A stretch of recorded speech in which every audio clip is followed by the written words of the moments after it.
ಸ್ನೇಹಿತರೆ ನಮಸ್ಕಾರ. ನಾನ್ ಹೇಳ್ತಕ್ಕಂತಹ 9 ಜಿಲ್ಲೆಗಳಲ್ಲಿರ್ತಕ್ಕಂತಹ ರೈತರ ಪಟ್ಟಿ ಬಿಡುಗಡೆ ಆಗಿದ್ದು, ಆ 9 ಜಿಲ್ಲೆಗಳ ರೈತರ ಖಾತೆಗಳಿಗೆ ಸಾಲ ಮನ್ನಾ ಏನಿದೆ ಆ ಸಾಲ ಮನ್ನಾ ಆಗ್ತಾ ಇರುವಂತದ್ದು. ಸೊ ಹಾಗಾದ್ರೆ ಬನ್ನಿ, ರೈತರ ಪಟ್ಟಿ ಬಿಡುಗಡೆ ಆಗಿದ್ದು ಸಾಲ ಮನ್ನಾ ಎಷ್ಟು ಆಗ್ತಾ ಇದೆ, ನಿಮ್ಮ ಸಾಲ ಎಷ್ಟಿದೆ, ಎಂತಹ ರೈತರಿಗೆ ಆಗ್ತಾ ಇದೆ, ಯಾವ ಬೆಳೆಗಳನ್ನ ಬೆಳೆದಿರ್ತಕ್ಕಂತಹ ರೈತರಿಗೆ ಆಗ್ತಾ ಇದೆ, ಇದರೆಲ್ಲದರ ಕುರಿತಾಗಿ ಸಂಪೂರ್ಣ ಡೀಟೇಲ್ಸ್ ಈ ವಿಡಿಯೋದಲ್ಲಿ ನಿಮಗೆ ಒದಗಿಸಿ ಕೊಡುವಂತಹ ಪ್ರಯತ್ನ ಮಾಡ್ತೀನಿ. ತೀರಾ ಇಂಪಾರ್ಟೆಂಟ್ ಮಾಹಿತಿ, ರಾಜ್ಯದ ರೈತರೆಲ್ಲರೂ ಕೂಡ ನೋಡ್ಲೇಬೇಕಾಗಿರ್ತಕ್ಕಂತಹ ವಿಷಯ. ನಮ್ಮ ರಾಜ್ಯದಲ್ಲಿ ಹಾಗೋ ಹೀಗೋ ಅಂತ ನಾವು ಹುಡುಕಾಡಿದ್ರು ಸಹಿತ ಸುಮಾರು 51 ಲಕ್ಷ ರೈತರು ಅಥವಾ 55 ಲಕ್ಷದ ತನಕ ರೈತರು ಸಿಗುತ್ತಾರೆ. ಅದರಲ್ಲಿ ಸಣ್ಣ ಪುಟ್ಟ ರೈತರು ಕೂಡ ಇದ್ದಾರೆ, ದೊಡ್ಡ ದೊಡ್ಡ ರೈತರು ಕೂಡ ಇದ್ದಾರೆ.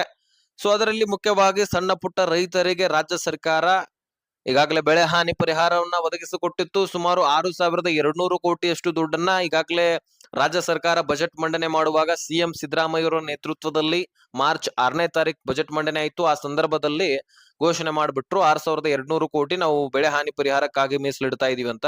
ಈಗ ಮತ್ತೆ ಡಿ ಕೆ ಶಿವಕುಮಾರ್ ಅವರು ಬಂದ ಮೇಲೆ ನೂತನ ಸಿಎಂ ಆಗಿರ್ತಕ್ಕಂತಹ ಡಿ ಕೆ ಶಿವಕುಮಾರ್ ಅವರು ರೈತರಿಗೋಸ್ಕರ ಸಾಲ ಮನ್ನಾ ಆಗೋದ್ರ ಬಗ್ಗೆ ತನಿಖೆಯನ್ನ ನಡೆಸ್ತಾ ಇದ್ದಾರೆ. ಹೌದು, ಇದ್ರ ಬಗ್ಗೆ ಚಿಂತನೆ ನಡೆಸಿದ್ದು ರೈತರಿಗೆ ಈ ಒಂದು ಬೆಳೆ ಹಾನಿ ಪರಿಹಾರದ ಬದಲಾಗಿ ಸಾಲ ಮನ್ನಾ ಮಾಡಿದ್ರು ಸಹಿತ ಬೆಟರೇ ಅಲ್ವಾ ಅನ್ನುವಂತಹ ಆಪ್ಷನ್ ಇದೆ. ಸೊ ಹಾಗಾಗಿ ಈ ಒಂದು ಸಾಲ ಮನ್ನಾವನ್ನ ಮಾಡಬಹುದು ಎನ್ನುವಂತಹ ರೀತಿಯಲ್ಲಿ ಮಾತುಕತೆ ನಡೆಸ್ತಾ ಇದ್ದಾರೆ. ಸೊ ಹಾಗಾದ್ರೆ ನಿಮ್ಮ ಸಾಲ ಎಷ್ಟಿದೆ ಸ್ನೇಹಿತರೆ? 1 ಲಕ್ಷನ ಅಥವಾ 2 ಲಕ್ಷನ? ಹಾಗಾದ್ರೆ ಸರ್ಕಾರ ಆ ಒಂದು ಸಾಲಕ್ಕೆ ಎಷ್ಟು ದುಡ್ಡು ನಿಮಗೆ ಕೊಡತ್ತೆ, ಎಷ್ಟು ಸಾಲ ಮನ್ನಾವನ್ನ ಮಾಡತ್ತೆ, ಅದನ್ನ ನೋಡ್ತಾ ಹೋಗೋಣ. ಸೊ ಮುಖ್ಯವಾಗಿ ಸ್ನೇಹಿತರೆ, ನೀವು ತೊಗರಿ ಬೆಳೆದಿದ್ರೆ, ಭತ್ತ ಬೆಳೆದಿದ್ರೆ, ರಾಗಿ, ಮೆಕ್ಕೆಜೋಳ, ಸೋಯಾಬೀನು, ಹತ್ತಿ, ಹೆಸರು ಕಾಳು, ನೆಲಗಡ್ಡಲೆ ಸೇರಿದಂತೆ ಮುಂತಾದ ಬೆಳೆಗಳಿಗೆ ಈ ಒಂದು ಸಾಲ ಮನ್ನಾ ಆಗ್ತಕ್ಕಂಥದ್ದು. ನೀವು ಯಾವುದೇ ರೀತಿಯಾದಂತಹ ಬೆಳೆಗಳನ್ನ ಬೆಳೆದಿರ್ಲಿ, ನೀವು ಸಣ್ಣ ಪುಟ್ಟ ರೈತರಾಗಿದ್ರೆ, ಬಡ ರೈತರಾಗಿದ್ರೆ, ಸಾಲಗಳು ನಿಮ್ಮ ಹೆಸರಿನಲ್ಲಿ ಇದ್ರೆ ಸೊ ನಿಮಗೆ ಸಾಲ ಮನ್ನಾ ಆಗುವಂತದ್ದು. ಅದರಲ್ಲಿ ಕಲಬುರಗಿ ಜಿಲ್ಲೆಯಲ್ಲಿ ಹೆಚ್ಚಿನ ರೈತರಿದ್ದಾರೆ. ಸೊ ಜೊತೆಗೆ ಗದಗದಲ್ಲಿ ಕೂಡ ಹೆಚ್ಚಿನ ರೈತರಿದ್ದಾರೆ. ಹಾವೇರಿಯಲ್ಲಿ, ವಿಜಯಪುರದಲ್ಲಿ, ಧಾರವಾಡ, ಬೆಂಗಳೂರು ಗ್ರಾಮಾಂತರ, ದಕ್ಷಿಣ ಕನ್ನಡ, ಉತ್ತರ ಕನ್ನಡ, ಅದೇ ರೀತಿಯಾಗಿ ಚಿಕ್ಕಮಗಳೂರು, ಉಡುಪಿ, ಅದೇ ರೀತಿಯಾಗಿ ಮಂಗಳೂರು, ಚಿತ್ರದುರ್ಗ, ಅದೇ ರೀತಿಯಾಗಿ ದಾವಣಗೆರೆ, ಹಾಸನ, ಕೊಡಗು, ಕೋಲಾರ, ರಾಮನಗರ, ಶಿವಮೊಗ್ಗ, ಬೆಳಗಾವಿ, ಹೀಗೆ ಹಲವಾರು ಜಿಲ್ಲೆಗಳಲ್ಲಿ ಹೆಚ್ಚಿನ ರೈತರು ಇದ್ದೀರಿ. ಸೊ ಇಲ್ಲಿ ಎಲ್ಲ ಒಂದು ಜಿಲ್ಲೆಗಳಲ್ಲಿ ಆದ್ರೆ ಸಣ್ಣ ಪುಟ್ಟ ರೈತರಿಗೆ ಮಾತ್ರ ಇಲ್ಲಿ ಸಾಲ ಮನ್ನಾ ಆಗ್ತಕ್ಕಂಥದ್ದು.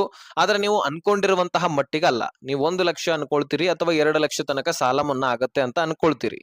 ಆದ್ರೆ ಅಷ್ಟು ನಿರೀಕ್ಷೆ ಇಟ್ಕೊಳ್ಳೋದು ತಪ್ಪು ಕಲ್ಪನೆ. ಸರ್ಕಾರ ಅಷ್ಟೊಂದು ಈಗಾಗಲೇ ಒಂದು ಸಾಲ ಮನ್ನಾ ಮಾಡ್ಲಿಕ್ಕೆ ಸಾಧ್ಯವಿಲ್ಲ. ಯಾಕಂದ್ರೆ ಗ್ಯಾರಂಟಿ ಯೋಜನೆಗಳಿದಾವೆ ನಮ್ಮ ರಾಜ್ಯದಲ್ಲಿ, ಅದಕ್ಕಾಗಿನೇ ಸಾಕಷ್ಟು ಖರ್ಚು ವೆಚ್ಚ ಆಗತ್ತೆ. ಬರೀ ಗೃಹಲಕ್ಷ್ಮಿ ಯೋಜನೆಗೆ ವರ್ಷಕ್ಕೆ 30,000 ಕೋಟಿ ಹಣ ಬೇಕು ಕಣ್ರಿ. ಇನ್ನು ಶಕ್ತಿ ಯೋಜನೆಗೆ ಸುಮಾರು 10,000 ಕೋಟಿ ಹಣವನ್ನ ಮೀಸಲಿಟ್ಟಿದ್ದಾರೆ. ಅಲ್ಲಿ ಇನ್ನೂ ಹೆಚ್ಚುವರಿ ದುಡ್ಡು ಬೇಕು. ಶಕ್ತಿ ಯೋಜನೆಯಲ್ಲಿ ಅಲ್ಲಿ ಸರ್ಕಾರಿ ನೌಕರಸ್ಥರ ಹಿಂಬಾಕಿ ಹಣವನ್ನ ಕೊಟ್ಟಿಲ್ಲ. ಸೊ ಈ ರೀತಿ ಇರುವಾಗ ನಿಮಗೆ ಸಾಲ ಮನ್ನಾ ಮಾಡೋದೇ ಹೆಚ್ಚು, ಅದರಲ್ಲಿ ಇನ್ನೂ ಹೆಚ್ಚಿನ ಸಾಲ ಮನ್ನಾ ಆಗತ್ತೆ ಅಂದ್ರೆ ಅದು ಡೌಟು. ಹಾಗಾಗಿ ಸುಮಾರು 50,000 ತನಕ ಸಾಲ ಮನ್ನಾ ಆಗಬಹುದು. ಉದಾಹರಣೆಗೆ ನೀವು 2 ಲಕ್ಷ ರೂಪಾಯಿ ಸಾಲ ಮಾಡ್ಕೊಂಡಿದ್ದೀರ ಅಂತ ಅನ್ಕೊಳ್ಳಿ. ಅದರಲ್ಲಿ 50,000 ಸರ್ಕಾರ ಸಾಲ ಮನ್ನಾ ಮಾಡಿದ್ರೆ ಇನ್ನು ಉಳಿದಿರತಕ್ಕಂತಹ 1,50,000 ರೂಪಾಯಿಯನ್ನ ನೀವು ಕಟ್ಟಬೇಕು.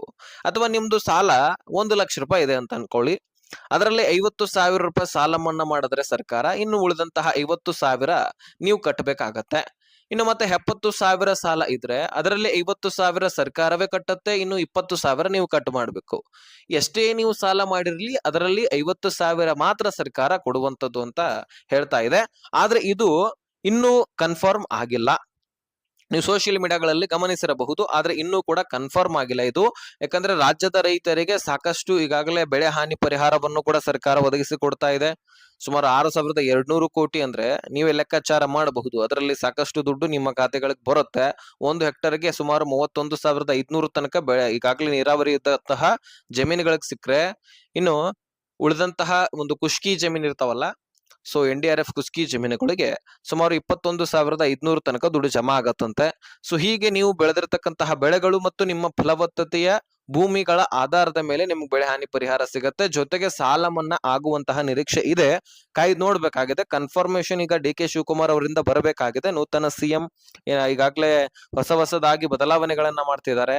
ಹೊಸದಾಗಿ ಯೋಜನೆಗಳನ್ನ ಜಾರಿ ಮಾಡ್ತಾ ಇದ್ದಾರೆ. ಜೊತೆಗೆ ಶಕ್ತಿ ಯೋಜನೆಯಲ್ಲಿ ನೀವು ಗಮನಿಸಿರಬಹುದು, ಪುರುಷ ವಿದ್ಯಾರ್ಥಿಗಳಿಗೂ ಕೂಡ ಫ್ರೀ ಬಸ್ ಪಾಸ್ ಮಾಡಿಕೊಡ್ತಾ ಇದ್ದಾರೆ. ಹೀಗೆ ರೈತರಿಗೂ ಕೂಡ ಗುಡ್ ನ್ಯೂಸ್ ಕೊಡ್ತಾರೆ. ಕಾಯ್ದು ನೋಡೋಣ. ಈಗ ಮುಂದಿನ ಜುಲೈ ತಿಂಗಳಲ್ಲಿ ಇದ್ರ ಬಗ್ಗೆ ಕನ್ಫರ್ಮ್ ಮಾಹಿತಿ ಸಿಗತ್ತಂತೆ. ಸೊ ಆ ಸಂದರ್ಭದಲ್ಲಿ ನಾನು ನಿಮಗೆ ಮತ್ತೊಂದು ವಿಡಿಯೋದಲ್ಲಿ ತಿಳಿಸ್ಕೊಡ್ತೀನಿ. ಅದಕ್ಕಾಗಿ ನಮ್ಮ ಚಾನೆಲ್ ಅನ್ನ ಸಬ್ಸ್ಕ್ರೈಬ್ ಮಾಡ್ಕೊಂಡು ನೋಟಿಫಿಕೇಶನ್ ಆಲ್ ಅಂತ ಸೆಟ್ ಮಾಡ್ಕೊಳ್ಳಿ.